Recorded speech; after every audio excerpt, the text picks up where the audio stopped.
ऋषिगणों बड़ी पवित्रता से सुनो।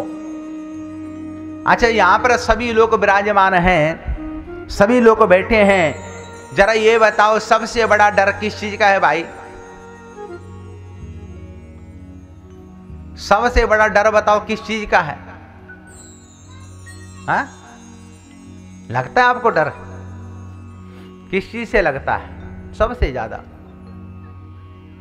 हाँ, नहीं पता? पता सभी को है, बताओ सही, कुछ तो बोलो। भगवान ने मुंह बोलने को तो दिया। हाँ, सबसे बड़ा डर है मृत्यु का, मैं मर न जाऊं, बस ये भारी टेंशन सता रखी सबको। दूसरे को मरता हुआ भी देखता है मगर इसे लगता है मैं मरूंगा नहीं, ये मानो अमर होने आया यही।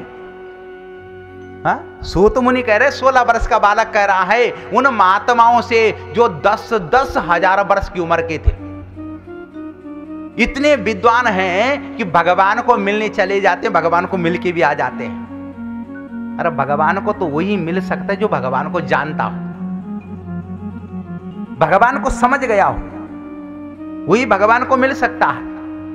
इतने बड़े बड़े महात्मा 16 वर्ष के बालक को प्रणाम कर रहे हो। 16 वर्ष का बालक कह रहा है ऋषियों सबसे बड़ा डर है मरने का।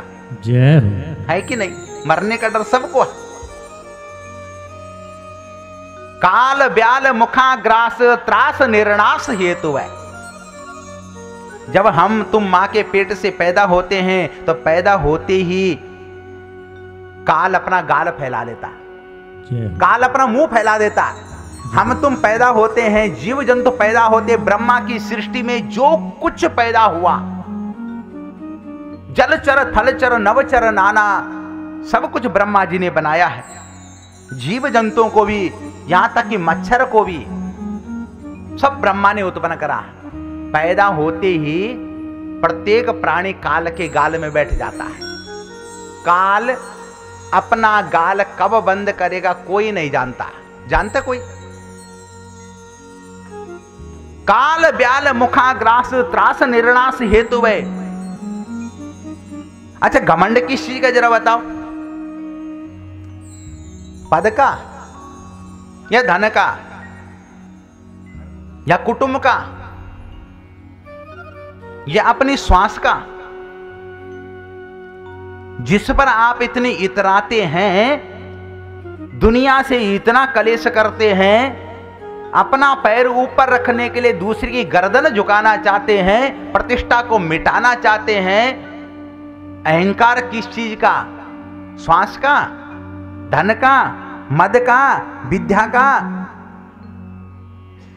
अरे अंदर गई सांस बाहर निकले कि नहीं निकले, आपका अधिकार तो सांस पर भी नहीं है, श्वास पर भी नहीं है, तो इतराते क्यों हो? फिर घमंड किस चीज का? यही तो सूत मुनि कह रहे ऋषियों, यही इंसान दुनिया भर की बातों में लगा रहता है और अपना उसका भरोसा नहीं, पल का भरोसा नहीं है इंसान का, और 100 साल की गठड़ी बांध देता है। ये भी करूंगा, वो भी करूंगा, ये भी करूंगा, वो भी करूंगा, पर अपना भरोसा है नहीं। इसीलिए जब तक काल के गाल में हम तुम सुरक्षित हैं, तब तक अपना भला कर लो, अपना भला कर लो। बहुत निवेदन कह रहा हूं, कड़वा वचन कह रहा हूं, सुन लो, इसी में भला है। अगर 60-65 वर्ष के हो गए तो सावधान हो जाओ। हो गए 5-10 तो है ही यहां पर ऐसे बैठे। 60 वर्ष के हो गए तो सचेत हो जाओ, आंख खोल खोल के फाड़ फाड़ के सुनो मेरी बात। 60 वर्ष के हो गए तो चाबी निकालो जो वो टंगी हुई है बाहर, पकड़ाओ बहू को, बहू बेटी को पकड़ाओ, तुम्हारी संपत्ति है, रखो। दोनों पति पत्नी कमरे में घुसो, भजन में लग जाओ। भजन का समय हो गया तुम्हारा, पता नहीं भगवान का नोटिस कब आ जाए। जाना पड़ेगा, जहां तक की टिकट होगी वहीं तक उतरना पड़ेगा।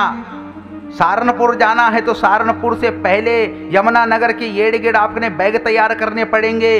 क्योंकि स्टेशन आने वाला है, स्टेशन पर नहीं उतरोगे तो काला कोट वाला टीटी धक्का मार के निकाल लेगा। जय हो।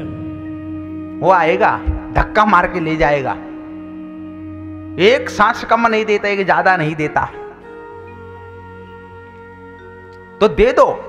जब जवानी थी आपने भी बहुत ऐश मारी, बहुत मौज करी। बहू का नंबर आ गया, बेटे का नंबर आए, दे दो, उनको मौज मारने दो। बस इतना बोल दो कि तू मेरा बेटा है, मेरे संस्कार का ध्यान रखना, मैंने मेरी प्रतिष्ठा का ध्यान रखना, मेरी इज्जत का ध्यान रखना।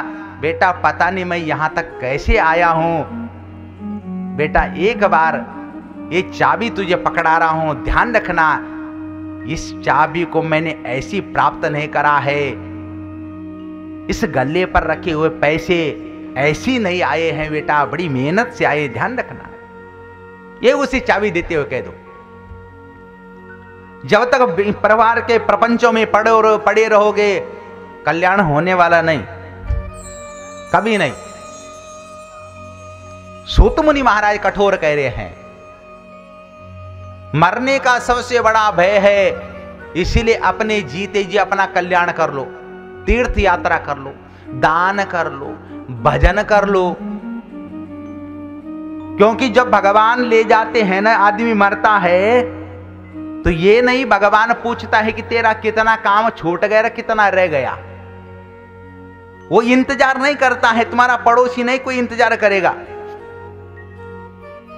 भगवान ये नहीं देखेगा कितना काम करा है, कितना नहीं करा है, बस जिस दिन सांस अंतिम चल। फिर साथ में तो कुछ जाना है नहीं, ये तो सभी जानते हैं। तो फिर इतना कलेश क्यों? रोटी दो ही खानी, मारा मारी क्यों? रोटी तो दो ही खानी है, और शांति करके खा लो, चैन करके खा लो, अपना आप भी खा लो, पति को भी चैन से सोने दो।